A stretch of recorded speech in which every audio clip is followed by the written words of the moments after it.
rien n'est couvert, rien n'est caché,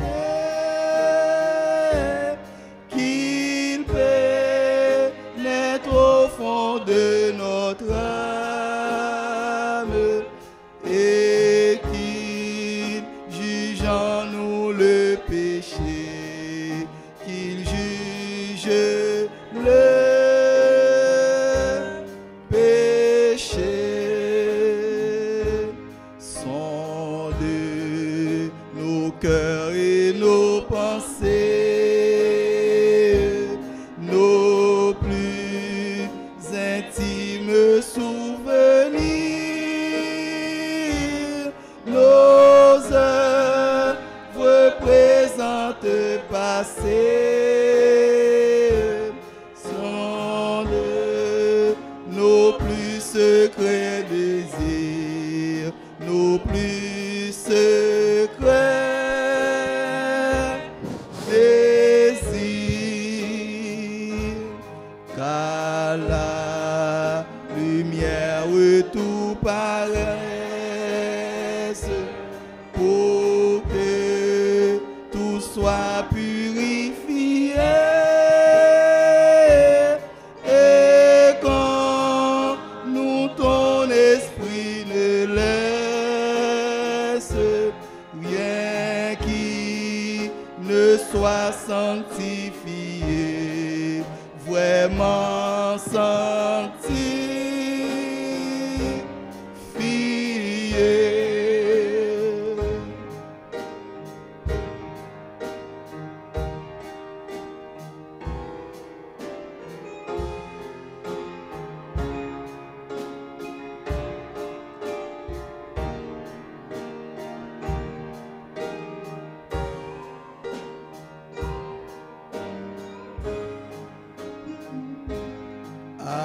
Alors, brûlant de nouveaux ailes, Seigneur, nous pourrons t'obéir.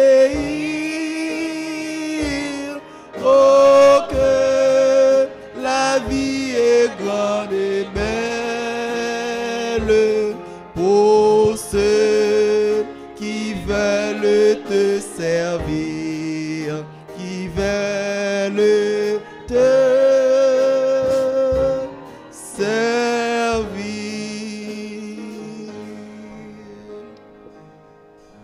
Frères et sœurs, bonsoir.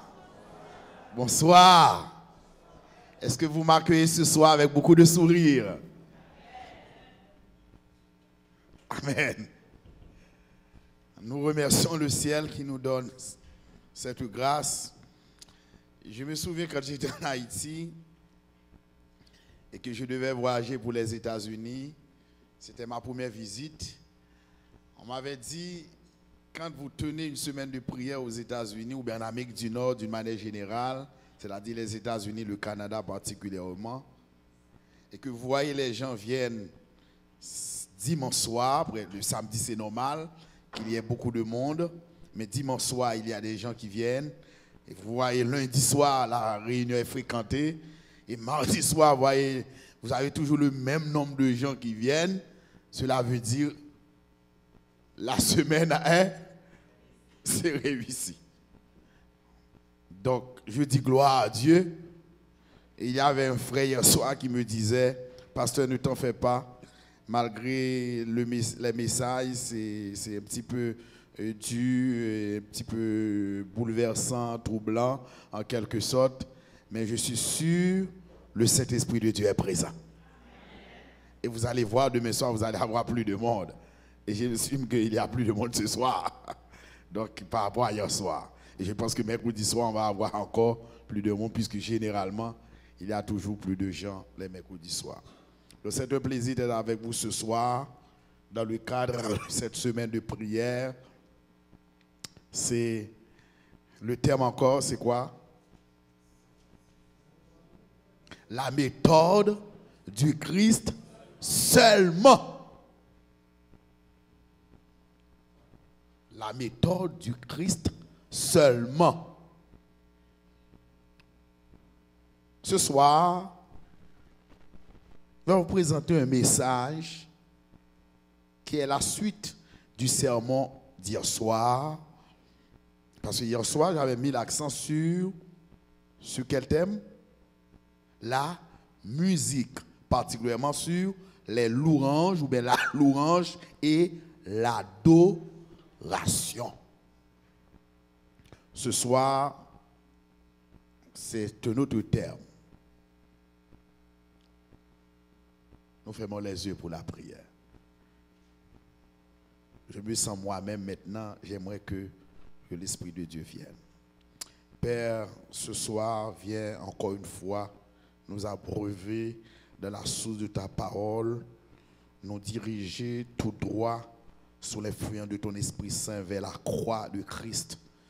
Quels que soient les mots que nous allons prononcer, que le Christ soit présent et que les regards des gens se tournent non pas vers les doctrines, mais vers la croix, là où est située notre source de salut. Qu'il en soit ainsi, au nom de Jésus. Amen. Pour permettre à chacun de vous de saisir, de comprendre, d'appréhender le message de ce soir, j'aimerais vous présenter la structure financière de l'Église adventiste du 7e jour. Frères et sœurs, nous avons une mission. Et notre mission, nous la trouvons dans la parole de Dieu. Et je vous invite à ouvrir votre Bible maintenant et lisez pour moi Matthieu 28, verset 19-20. La mission de l'Église de Dieu.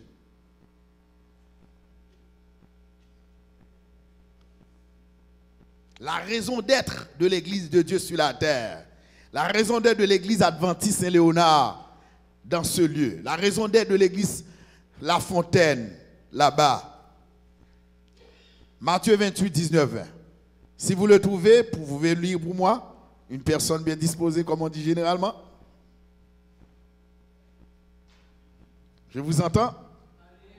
Allez, faites de toutes les nations des disciples, les baptisant au nom du Père, du Fils et du Saint-Esprit.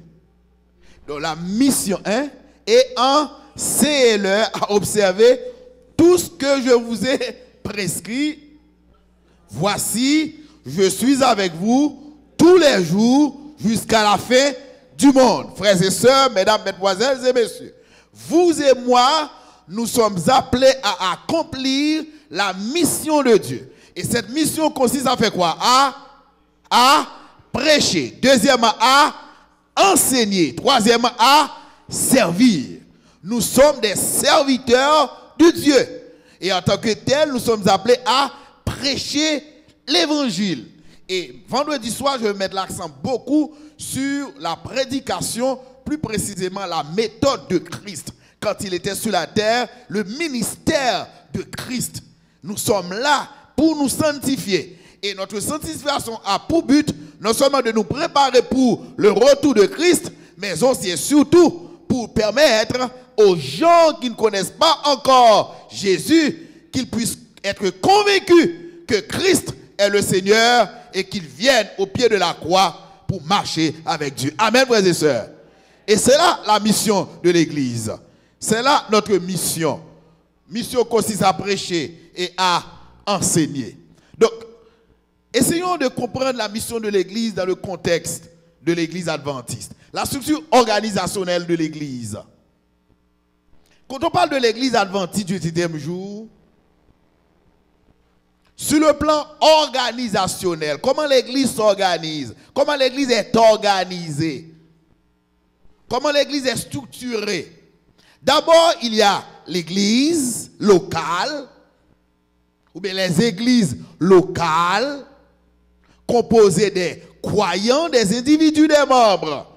Ceux qui fréquentent l'Église, ils sont entrés par le baptême, ou bien par profession de foi. C'est l'Église locale.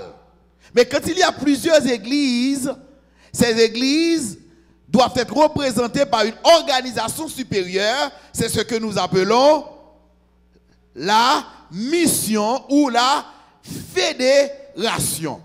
Donc la fédération, c'est la représentante ou bien le représentant de toutes les églises situées sur un territoire géographique déterminé. En Haïti, on parle surtout de la mission. Mais nous venons d'avoir une fédération qu'on appelle la fédération de la mission, disons, la fédération centrale, qui est située à Port-au-Prince. La différence entre mission et fédération, c'est que la fédération, c'est quand elle est autosuffisante sur le plan financier. Tandis que la mission n'est pas sur, quand elle n'a pas beaucoup d'argent, on parle de mission. Bref, donc il y a l'église locale, deuxièmement, il y a la fédération. Et quand il y a plusieurs fédérations, deux ou plusieurs fédérations, on va avoir ce qu'on appelle une autre organisation qu'on appelle l'union. Donc l'union, c'est l'ensemble des fédérations existant sur un territoire géographique déterminé. Et l'ensemble des unions, quand il y a deux ou plusieurs unions, on va avoir quoi? La division. La division, et quand il y a plusieurs divisions, à ce moment-là, plusieurs divisions, quand il y a deux ou plusieurs divisions, on va parler de la conférence générale. De la conférence générale, c'est l'échelon supérieur ou bien le plus élevé sur le plan administratif. Voilà la structure de l'église adventiste du 8e jour. Vous reprenez pour moi sans regarder d'abord l'église locale, deuxièmement la fédération ou mission, troisièmement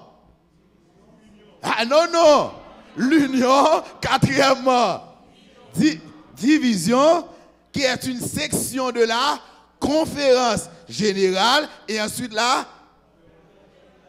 conférence générale. Si vous lisez les conseils de Jéthro dans Exode chapitre 18, et quand Jéthro avait donné à Moïse, eh bien, le conseil de diviser le peuple, vous allez vous rendre compte que c'est la même structure, eh bien, qui a été adoptée par les Israélites dans le désert et qui est suivie par l'église adventiste du 7e jour. Donc, par rapport à cette mission et cette division, cette organisation, voilà, vous pouvez mieux comprendre maintenant. Donc, voilà les églises locales. Donc, l'église Saint-Léonard, l'église Bethesda, toutes les églises. Voilà l'église. Ensuite, fédération, l'union, la division et la conférence générale. Et nous continuons, frères et sœurs.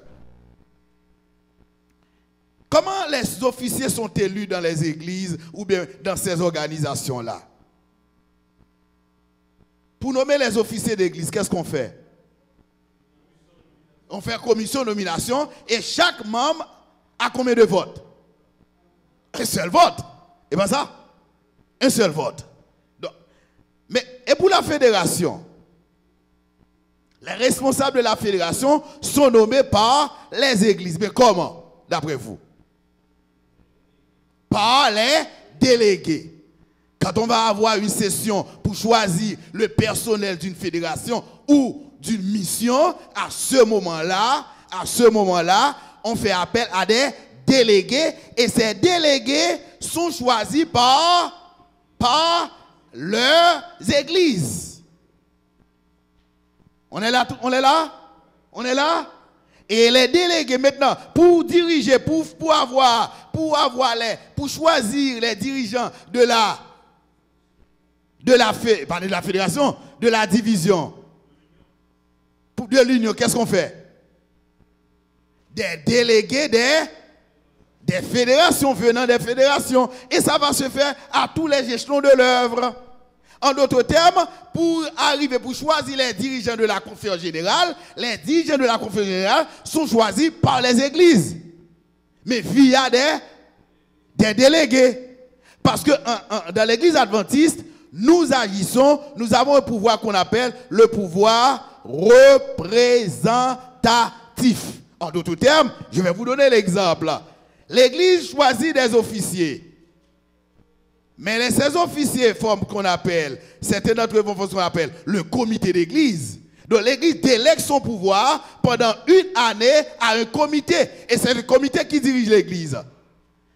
Certaines décisions prises par le comité ne sont pas votées par l'Église et sont exécutées directement. C'est certaines décisions. Par exemple, si on doit radier une personne, le comité propose à l'Église. Mais si on doit organiser un programme, par exemple, un programme, une soirée créative, est-ce qu'on doit consulter l'Église? Absolument pas. Parce que nous avons un pouvoir représentatif. C'est-à-dire l'Église délègue pendant une année, dit moun sa yo au pouvoir, puis on est capable d'agir dans la place moins. C'est ce que nous appelons en bon créole, un pouvoir, disons bon français, un pouvoir représentatif. Frères et sœurs dans le Seigneur, pour que nous puissions accomplir ce mandat, cette mission, pour que l'Église mondiale puisse accomplir ce mandat, Dieu a prévu un plan financier. Et ce plan financier, nous le trouvons dans Lévitique 27, verset 30. Lisez pour moi. Lévitique chapitre 27, verset 30. Lévitique chapitre 27, verset 30.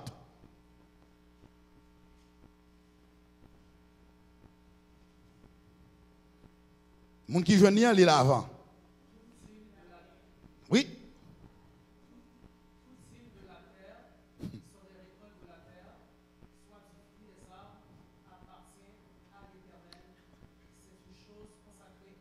Oh, monsieur Ziassoya, qui ça dit? Toute dîme de la terre appartient à qui? Oh, découlez pour passer lié. Ça dit là? Toute dîme de la terre appartient à l'Éternel. C'est une chose consacrée à qui? À l'Éternel. Mesdames, mesdemoiselles et messieurs, ce soir, dans le cadre de cette semaine de prière, j'aimerais éveiller l'Église sur ce point, tant à négliger par certains frères et sœurs. La dîme n'appartient à personne. La dîme appartient à qui? À l'Éternel, et c'est une chose consacrée. En d'autres termes, c'est une chose sacrée. Ça ne s'arrête pas là. Dans Malachie chapitre 3, versets 8 à 12, nous lisons. Malachie 3, 8 à 12.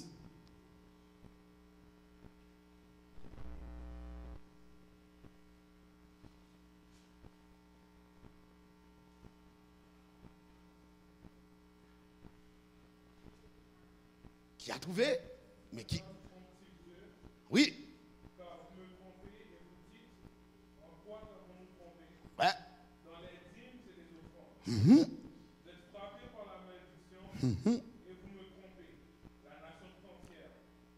Apportez à la maison du trésor toutes les dîmes, afin qu'il y ait de la nourriture dans ma maison. Mettez-moi de la sorte à l'épreuve, dit l'Éternel des armées, et vous verrez si je ne suis pas pour vous le sécurité des cieux. Si je ne répands pas sur vous la bénédiction en abondance. Pour vous, je menacerai celui qui dévore. Merci. Oui, continuez. Et la vie ne sera pas stérile dans vos campagnes, si l'Éternel des armées. Toutes les nations vous seront heureux, car vous serez un pays de délices, de l'Éternel des armées. Frères et sœurs, est-ce que vous croyez dans ces paroles? Ah, un petit gros amen, pitié. Est-ce que vous croyez dans ces paroles? Apportez dans ma maison toutes les dîmes et les... Ah, on a ajouté, hein? Pas seulement les dîmes, mais également des offrandes. Et le texte dit, vous me trompez. La nation tout entière, vous me trompez. La tromperie, est-ce un péché ou bien ce n'est pas un péché?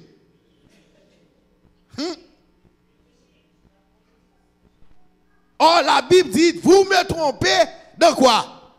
Dans les dîmes et les offrandes. Dans Deutéronome 16 et 17, nous lisons, c'est sur l'écran, vous lisez avec moi. On ne se présentera pas les mains vides devant qui? Devant l'Éternel. Chacun apportera des dons en fonction des bénédictions que l'Éternel, votre Dieu, lui aura accordées. Laissez-moi voir les mains de tous ceux-là qui n'ont jamais été bénis par l'Éternel.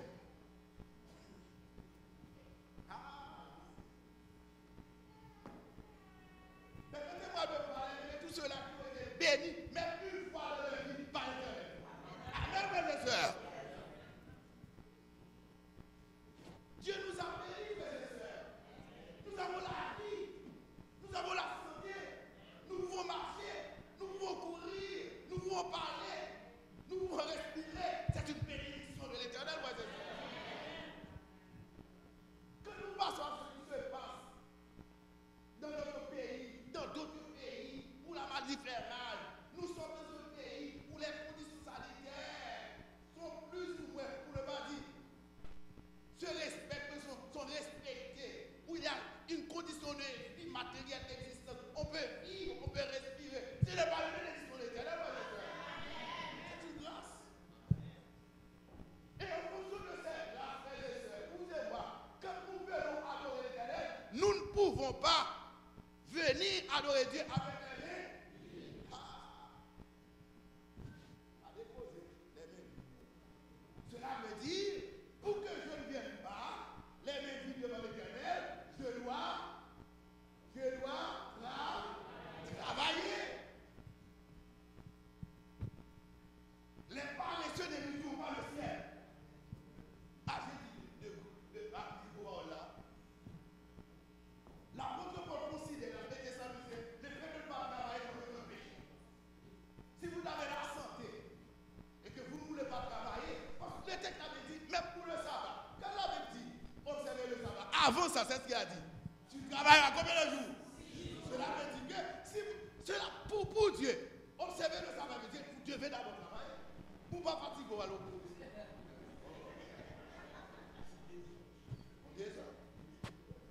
L'Éternel est clair. C'est un Dieu très discipliné, très ordonné. Dieu nous demande de travailler. C'est le plus grand mal, le plus grand temps qu'on puisse faire à quelqu'un. Alors qu'il est capable de travailler, vous lui donnez toujours quelque chose.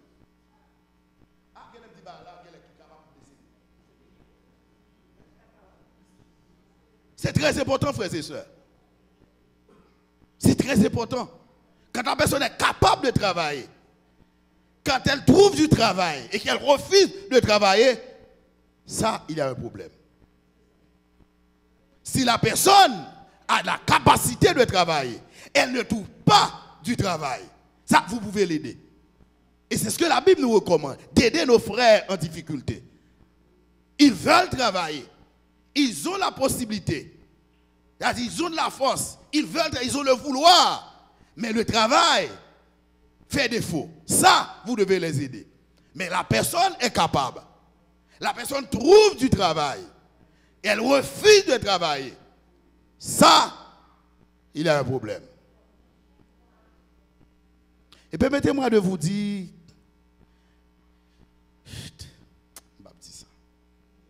je ne sais pas pourquoi. Non, je ne vais pas dire. Permettez-moi de vous rappeler un proverbe chinois. Si tu donnes un poisson à un homme, il en aura une seule fois. Mais si tu lui apprends à pêcher, il le nourrira pendant toute sa vie. Amen, frères et sœurs. C'est pourquoi la meilleure chose qu'on puisse faire pour un frère, pour une sœur, pour un proche, c'est que nous appelons notre prochain. On ne dit pas nos prochains, notre prochain, ou bien nos proches. Ce que vous pouvez faire en tant qu'enfant de Dieu, eh bien, c'est d'aider la personne à trouver le poisson.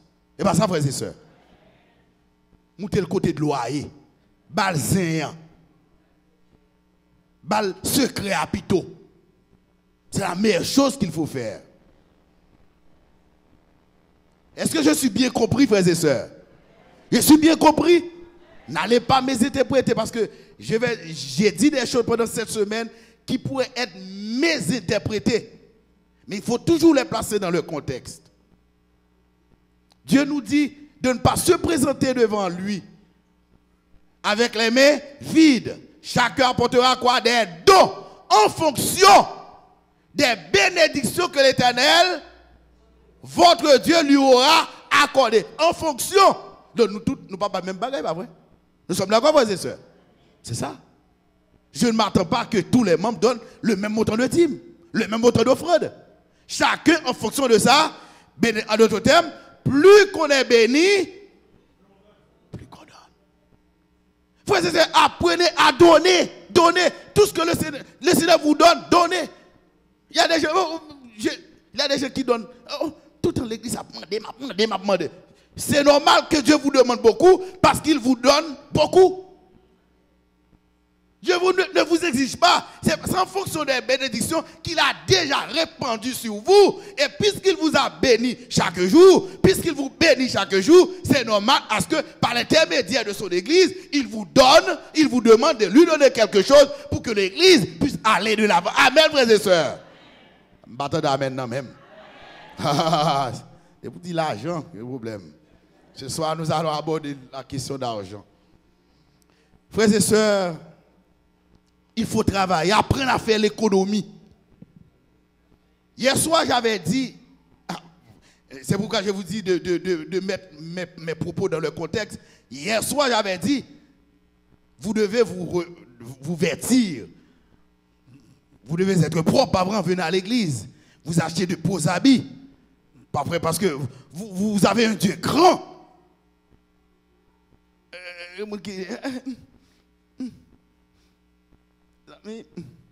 Même bon Dieu m'attend, même la tête, faut pas intéresser moi. Il dit, arrêtez tête moi papa, servi bon Dieu mon papa. Frères et sœurs, quand vous venez à l'église, habillez-vous chic, choc. Amen, frères et sœurs. Parce que vous avez un Dieu grand. Cependant, pendant que vous dépensez pour vos habits, pour vos beaux habits, faites de l'économie. Ça, c'est très important. Parfois, nous dépensons beaucoup. Nous oublions de faire l'économie. Et parce que on est toujours gêné quand vous allez auprès d'une personne tout le temps pour vous prêter ça. Ou obligé de faire ou pas le choix. Mais est-ce qu'en fait, vous ou pas contre le choix, chaque fois qu'on l'a venu, ou dépensez tout? J'ai touché un point et je ne vais pas rester. Mais je vous rappelle, vous le connaissez mieux que moi, il faut faire de l'économie. Après, frères et sœurs, on dit que c'est l'économie qui mène à la richesse. Il faut faire de l'économie. Il faut faire de l'économie. On ne se présente pas les mains vides devant l'Éternel. Chacun apportera des dons en fonction des bénédictions, l'Éternel. Donc la dîme est la 10e partie. On a dit que la dîme, c'est une affaire d'obéissance de notre envers Dieu. Tout dîme prélevé sur les produits de la terre appartient à l'Éternel. C'est une chose comment? Sacrée. À qui? À l'Éternel. D'après Lévitique 27, verset 30. Mais usage de la dîme. Pourquoi Dieu a-t-il demandé à son peuple de lui apporter de la dîme? Vous allez voir ça dans Nombre 18, verset 21. Vous lisez avec moi. Aux Lévites, je donne comme possession toutes les dîmes qui sont perçues en Israël pour le service qu'ils assurent, celui qu'ils accomplissent de la tente de la rencontre. Donc la dîme a été exigée par Dieu à son peuple. Pour qui? Pour les Lévites. Il y avait 12 tribus en Israël. Et parmi lesquelles, la tribu de Lévi a été choisie par Dieu, mise à part, pour le travail dans le sanctuaire.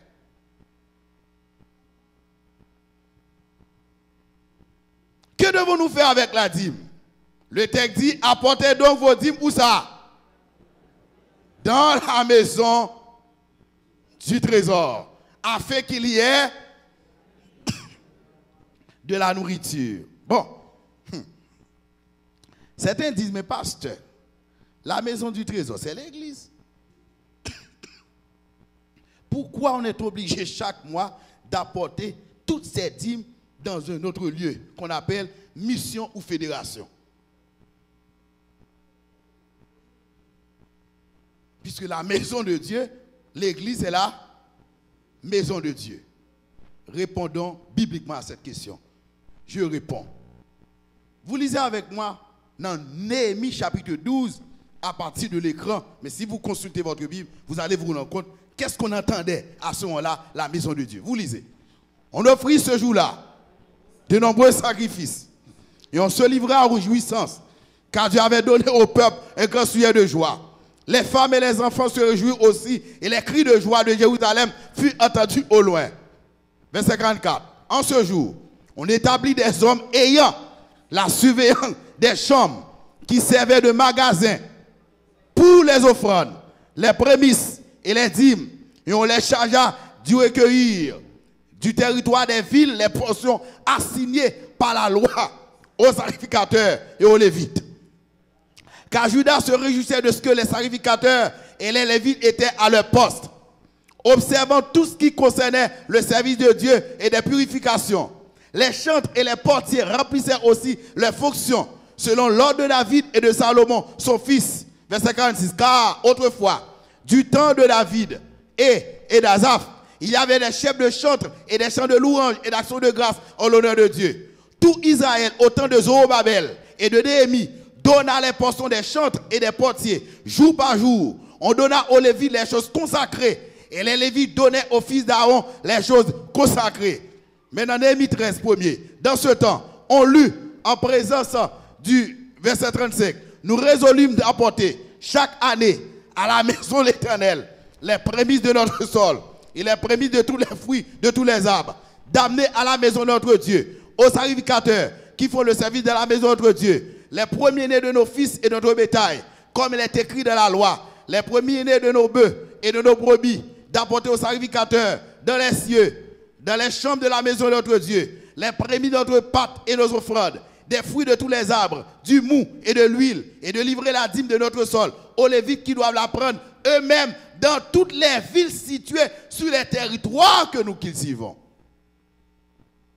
À l'époque où ces paroles étaient prononcées, les Lévites avaient pour mission d'aller parcourir tout le territoire et d'aller prendre toutes les dîmes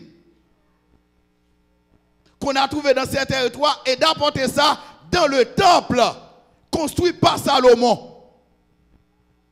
La maison de Dieu, permettez-moi de vous dire, c'est la même structure adoptée par l'église adventiste.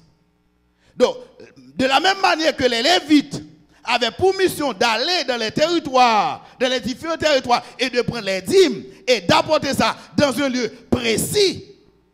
Parce qu'il y avait des chambres qui étaient construites, là où on avait entreposé des denrées, tout sortes de choses, comme dîmes. Et à ce moment-là, on va les distribuer entre les sacrificateurs. Et ce que fait l'église adventiste du 7e jour, les pasteurs situés dans les différents pays ou dans les différents territoires, leur mission consiste à prendre la dîme entre les mains du trésorier et d'apporter ça à la fédération. De la maison du trésor, ce n'est pas l'église locale. Ce n'est pas l'église locale, frères et sœurs. Parce que Dieu avait pris le soin de dire aux Lévites d'aller chercher ces dîmes-là. Ces Lévites-là, c'était des pasteurs. C'était des hommes que Dieu avait utilisés pour cela. D'ailleurs, le texte dit, je donne ces choses-là à la tribu de Lévi. Donc nous répondons à la question. On ne saurait prendre la dîme et de laisser ça entre les mains des membres de l'église, entre les dirigeants de l'église locale. On doit apporter ça dans un lieu précis. Et c'est ce que, sur le plan administratif, que nous appelons la fédération. Frères et sœurs bien-aimés dans le Seigneur nous a bénis. Et il a tellement béni, il nous demande, certains disent, je peux prendre la dîme et faire ce que je veux avec la dîme. Voici ce que les Noirs a déclaré. Je vous invite à lire avec moi. Lisez pour moi, frères et sœurs, j'aimerais vous entendre. Que personne ne sente en droit de garder sa dîme pour l'utiliser selon son appréciation personnelle. On ne doit pas l'utiliser pour soi en cas d'urgence, ni la gérer comme on le juge à propos, même dans ce que l'on peut considérer comme étant l'œuvre du Seigneur. Amgon urgence là, dîme là, faut m'a dépenser. Vous ne pouvez pas faire ça.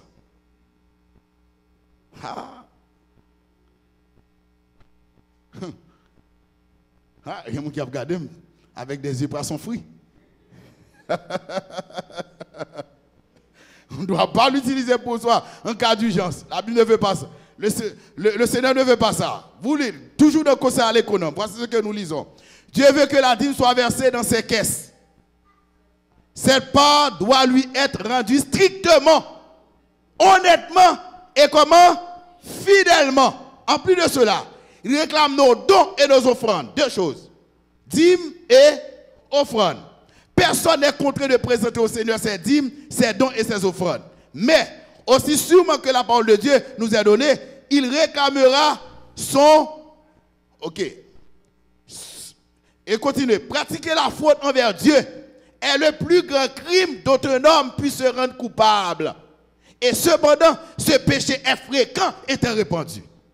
Donc, le fait de retenir la dîme, c'est un péché.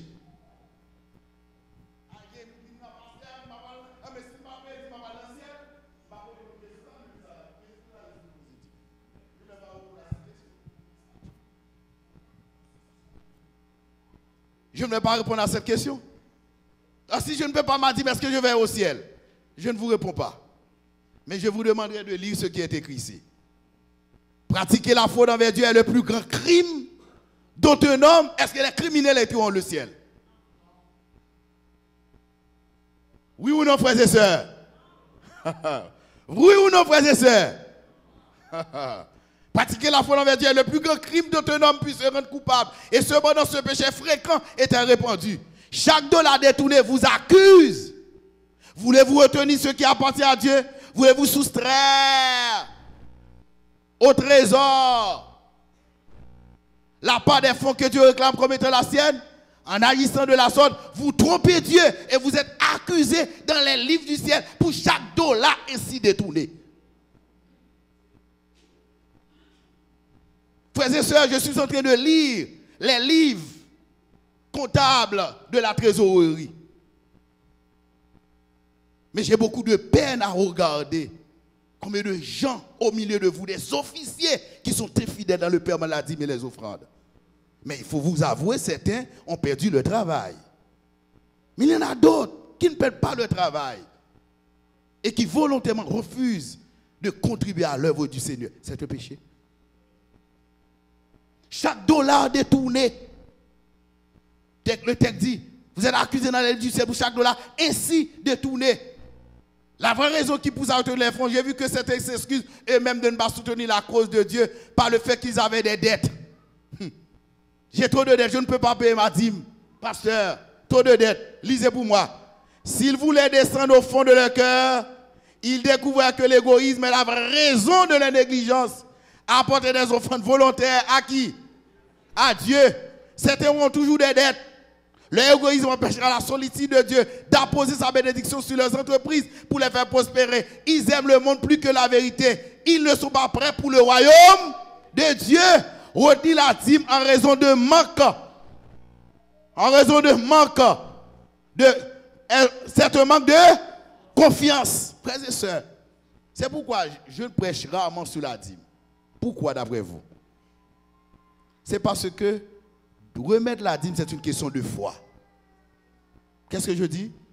Remettre à Dieu la dîme, c'est une question de foi. Est-ce que vous y croyez, frères et sœurs? Question de foi.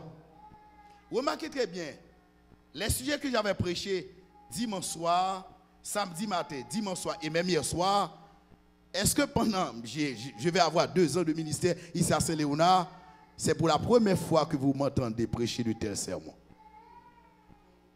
Oui ou non, frères et sœurs? Savez-vous pourquoi? L'une des raisons, parce que la Bible et l'Esprit de prophétie disent, insistez non plus sur le vêtement, non pas sur la dîme, mais insistez beaucoup sur la repentance, sur la conversion. Quand une personne se convertit, quand une personne se repent, elle est prête à tout laisser pour servir son Dieu. Amen, frères et sœurs. Un problème de conversion, frères et sœurs. Ce qui vous retire est un problème de conversion. Vous ne pouvez pas laisser ceci ou cela, c'est un problème de conversion.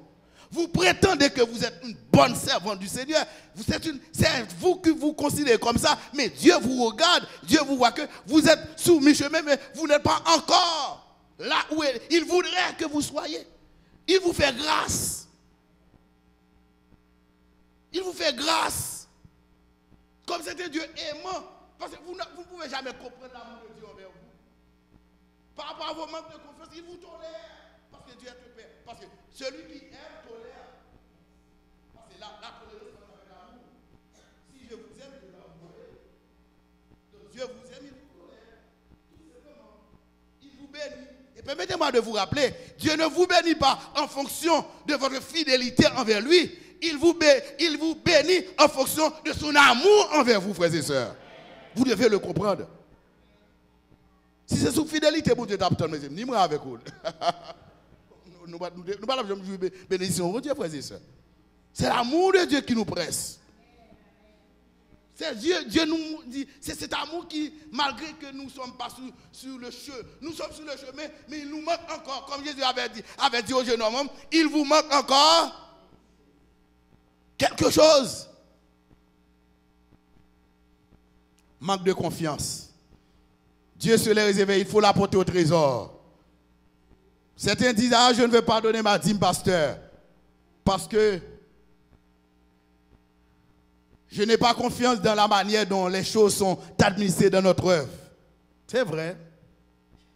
Certains ont des problèmes avec la fédération, peut-être pas la fédération du Québec, mais avec l'œuvre adventiste, pour la manière dont on dit que la conférence générale a beaucoup d'argent.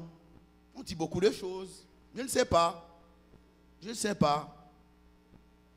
On pense que la fédération aurait dû faire davantage pour les églises. Je ne sais pas. Ces personnes-là pourraient avoir raison. Je les comprends. Mais est-ce une raison de retenir nos dîmes? Voici la réponse du Seigneur à travers la servante du Seigneur. Il est dit, mais voulez-vous frustrer Dieu du fait que vous n'approuvez pas la façon dont l'œuvre est administrée? Adressez vos réclamations à qui de droit, clairement, ouvertement et dans un bon esprit. Envoyez des pétitions, demandez que les choses soient régularisées et mises en ordre. Mais voulez-vous frustrer Dieu du fait que vous n'avez pas... Non. Parce que d'autres leçons, le Seigneur a donné dernièrement des témoins spéciaux relatifs aux investissements pour mettre contre dans Malachie. Je vais prendre une autre chose.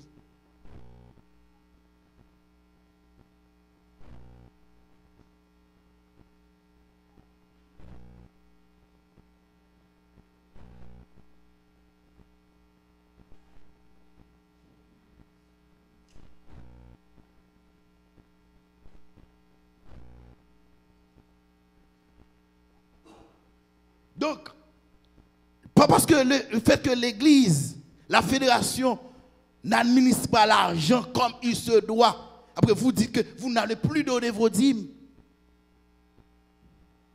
Parce que la dîme n'appartient à personne, mais ça appartient à l'Éternel. Combien d'entre vous, par manque de confiance, frères et sœurs, moi j'ai fait une expérience et je pense que beaucoup d'entre vous font cette expérience avec Dieu. Plus qu'on donne au Seigneur, plus on est béni. C'est une vérité. Mais pour l'accepter, il faut avoir confiance. J'avais donné cette expérience ici. Je vais le répéter à vos oreilles. Et c'est ma dernière expérience. Je vais lire un dernier paragraphe pour vous relâcher. J'aurais aimé vous relâcher tôt, disons à l'heure. L'expérience est vraie, c'est authentique, c'est véridique. Ça s'était passé réellement. Un frère dont la femme était malade, gravement malade. Elle l'a amené à l'hôpital et le médecin l'a consulté. Et d'après le diagnostic du médecin, la femme devait être opérée d'urgence. Parce qu'elle souffrait beaucoup. Elle souffrait. Elle ne pouvait pas dormir le soir. Et ceci pendant à longueur de journée. Ses souffrances étaient terribles, atroces. Sa situation était vraiment exécrable. Et à ce moment-là, l'homme a consulté le médecin. Le médecin lui dit, monsieur, tu dois faire quelque chose pour ta femme.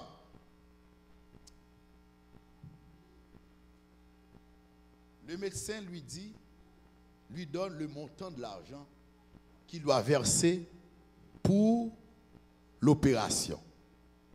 Or, ce montant réclamé par le médecin était déjà dans la maison, mais c'était déjà destiné à l'Éternel parce que c'était une dîme. Ah, bonne épreuve.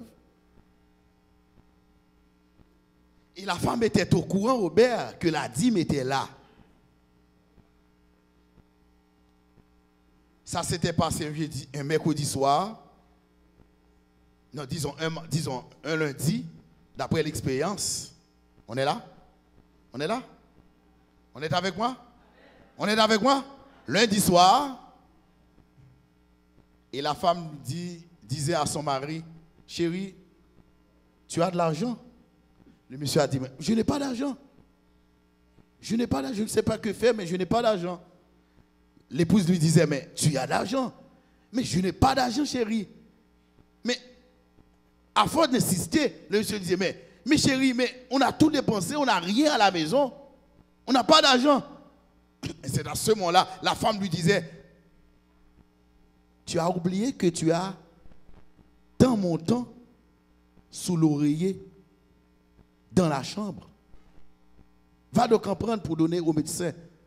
Sinon, je vais mourir. Et le monsieur songeait que c'était une dîme. Il a dit, bon, cet argent ne m'appartient pas. Cet argent appartient à l'Éternel. Il a pris l'argent, il a porté ça au trésorier. Rapide. Il n'a même pas attendu le jour du sabbat pour apporter la dîme. Frères et sœurs, bien-aimés dans le Seigneur, vous savez ce qui s'est passé?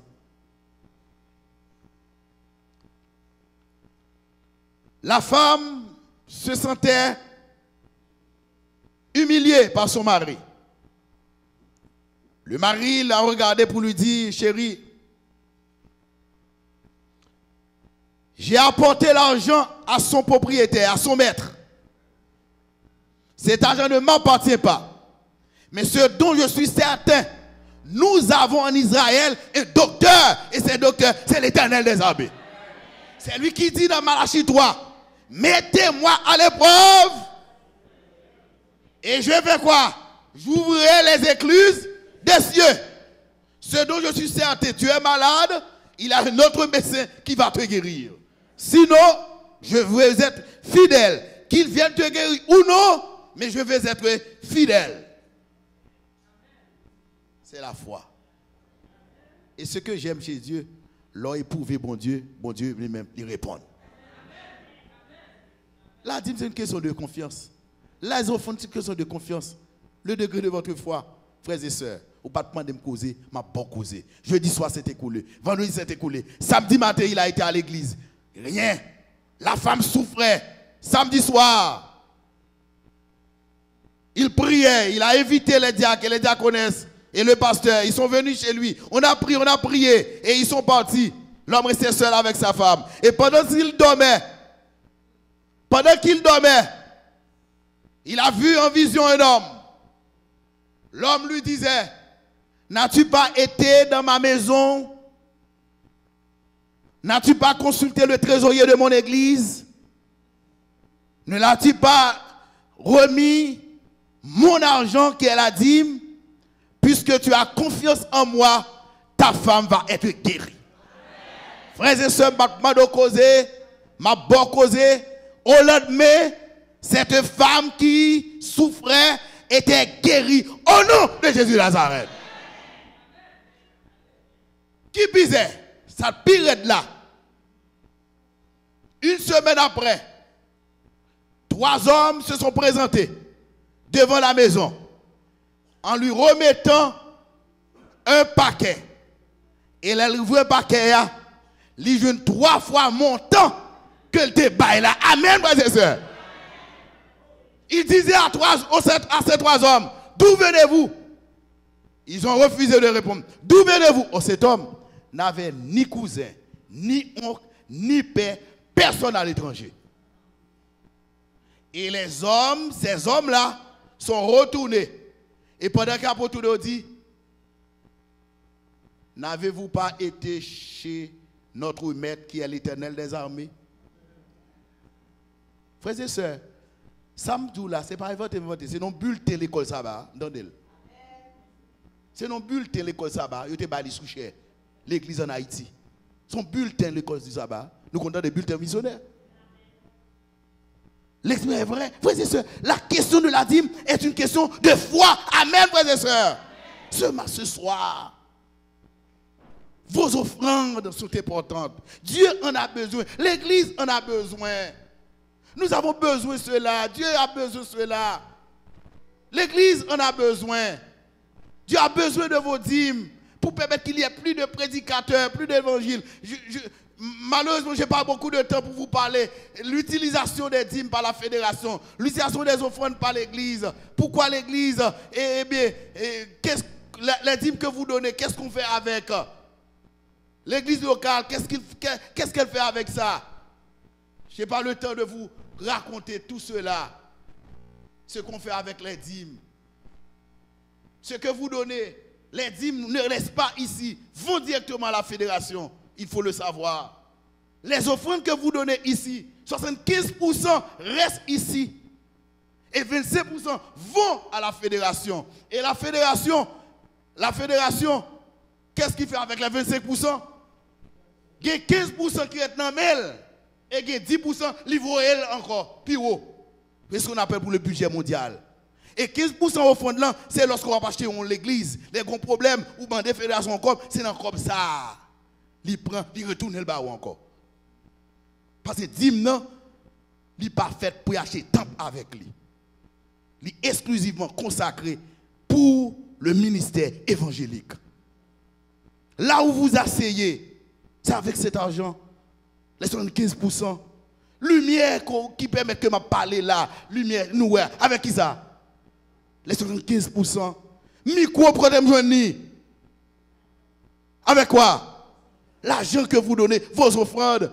Nous n'avons pas eu pendant quelques temps le projecteur. Où est-ce qu'on a trouvé ça? Du ciel, ça s'est tombé. Son miracle qui fait de la gueule, pim, il tombe à terre. Où est-ce qu'on a trouvé ça, frère Renaud? Où est-ce qu'on a trouvé ça? Mais vous refusez de répondre. Où est-ce qu'on a trouvé ça, frère et sœurs? Ce soir, je vous demande, je vous en supplie de retourner à votre Dieu. Je vous en supplie de travailler pour que vous soyez utile à l'œuvre du Seigneur. De vous procurer un travail, de vous travailler. L'œuvre a besoin de vous. L'église a besoin, l'église mondiale a besoin de vous. L'évangile a besoin de vous. Nous devons prêcher l'évangile. Nous devons aider des gens partout prêcher l'évangile. Il nous faut de l'argent. Ou pas t'arrêter les pasteurs finissent prêcher, les bon tigé la Kaili. Hein, frères et sœurs? Ou pas t'arrêter les venir après venir tout avec un vieux soulier dans le pied. Ou t'as tout bien? Regardez les gens bien habillés. Mais c'est l'argent là. Moi, je ne suis pas peur pour me dire ça. Je travaille avec le. Je collabore avec, mais je travaille avec vous. C'est vous qui prenez mon soin, qui prenez soin de ma famille. Nous sommes pas d'accord, frères et sœurs? Je n'ai pas besoin de dire ça, mais mon Dieu dit, mon pour ça, pour te mettre là. Frères et sœurs, ce soir, allons à la croix. Revenons à l'Éternel. Si vous le faites, vous serez bénis, protégés, et votre âme sera prête pour le royaume des cieux. Que le Seigneur vous bénisse. Amen. Amen. Non? Amen. Merci beaucoup.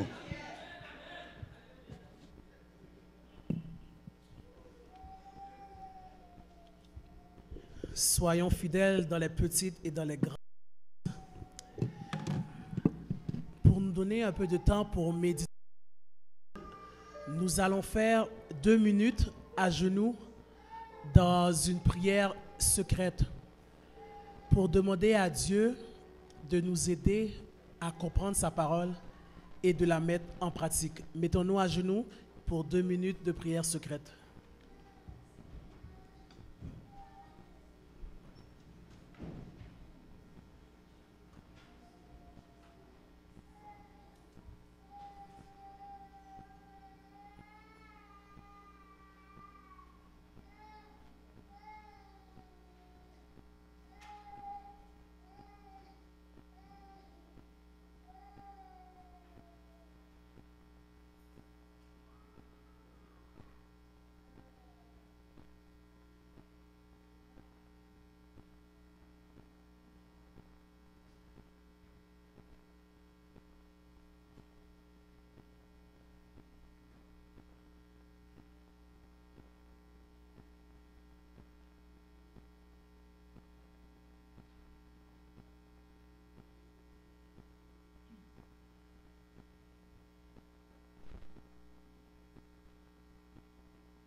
Amen.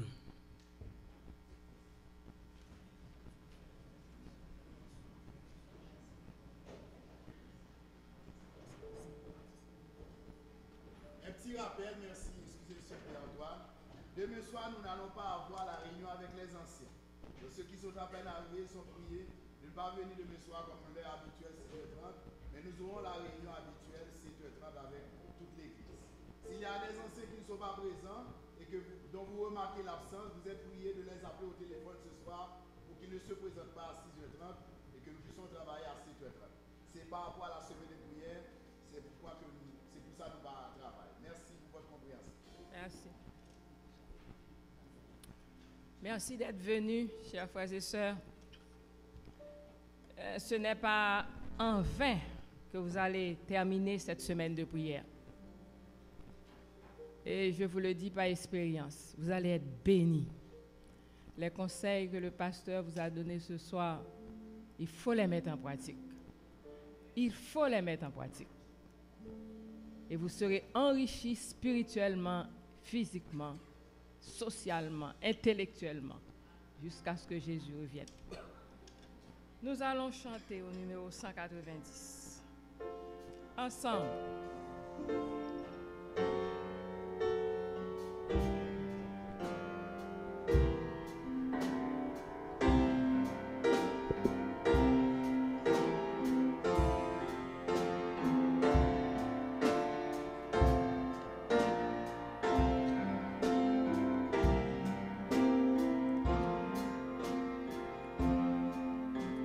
Toi qui disposes de toutes choses et nous les donnes chaque jour. Reçois, ô Père, notre prière de reconnaissance et d'amour. Le don suprême que ta main sème, c'est notre pardon, c'est ta paix. Et ta clémence, trésor immense, est le plus grand de tes bienfaits.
prions. Et maintenant, Seigneur, que tu nous guides, Seigneur, que tu nous gardes, que tu nous conduises dans le bon chemin, Seigneur. Aide-nous à comprendre ta parole, Seigneur, et à la mettre en pratique. Car nous savons que tu l'as mis pour nous, Seigneur, et que tu l'as mis pour notre bien. Prends soin de nous, bénis-nous, protège-nous sur le chemin du retour. Au nom de Jésus. Amen. Merci et à demain.